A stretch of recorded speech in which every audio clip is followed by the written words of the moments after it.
My mother needs a man. I'm here to offer you $100 if you'll take her out on a date. You are single, aren't you? Yes, but... Jason was so surprised, he answered without thinking. Frankly, he didn't know whether to ask which of his brothers had put her up to this, or simply to laugh outright. He couldn't very well claim he'd never been propositioned before, but this was by far the most original instance he'd encountered in 30-odd years. She's not ugly or anything. I'm not sure what to tell you. The girl was staring at him so candidly, so forthrightly, Jason realized within seconds it was no joke. I don't think my mother's happy. Jason leaned against the side of his oak desk and crossed his arms. Why would you assume my taking her out will make a difference? I don't know. I'm just hoping. You see, my mom and dad got divorced when I was little. I don't remember my dad, and apparently he doesn't remember me either, because I've never heard from him. Mom doesn't say much about what went wrong, but it must have been bad because she never dates. I didn't care about that before, only now... Only now what?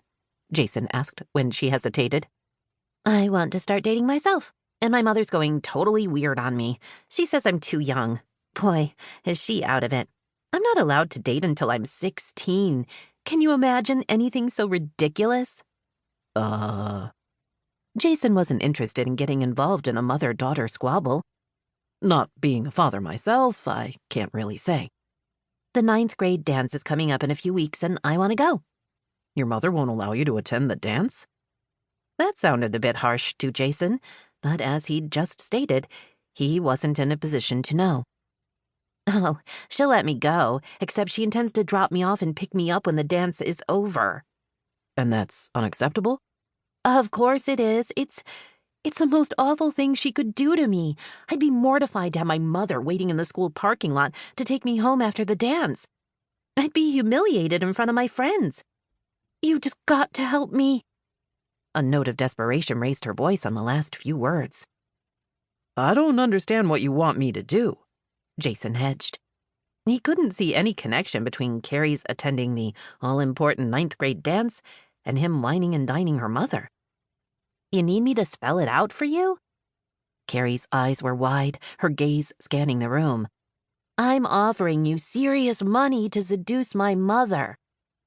For a wild instant, Jason thought he hadn't heard her right. Seduce her? My mother's practically a virgin all over again. She needs a man. You're sure about this? Jason was having a hard time keeping a straight face. He could hardly wait to tell his brother Rich. The two of them would have a good laugh over it. Absolutely positive. Carrie didn't even flinch. Her expression grew more confident. Mom's forgotten what it's like to be in love. All she thinks about is work. Don't get me wrong, my mother's an awesome person, but she's so prim and proper and stubborn. What she really needs is, well, you know. Jason felt sorry for the kid, but he didn't see how he could help her. Now that he thought about it, he did recall what Charlotte Weston looked like. In fact, he could remember the day she'd moved in. She'd seemed feminine and attractive, more than a little intriguing. But he'd noticed a guardedness, too, that sent an unmistakable signal. He'd walked away with the impression that she was as straight-laced as a nun and about as warm and inviting as an Alaskan winter. Why me? Jason was curious enough to wonder why Carrie had sought him out. Apparently, his charisma was more alluring than he'd realized. Well, just because, that's all, Carrie answered with perfect teenage logic. And I figured I wouldn't have to pay you as much as I would one of those dating services. You seem nice. She gnawed on her lower lip. Being a veterinarian is good, too. How's that? You've probably had lots of experience soothing injured animals, and I think my mother's going to need some of that. Comforting and reassuring, you know? The girl's voice became fervent. She's been hurt. She doesn't talk about it, but she loved my father, and I think she must be afraid of falling in love again. I even think she might like another baby someday. This last bit of information was clearly an afterthought. Carrie cast him a speculative glance to be sure she hadn't said something she shouldn't have. Don't worry about that. She's probably too old anyway, she added quickly. She wants some baby.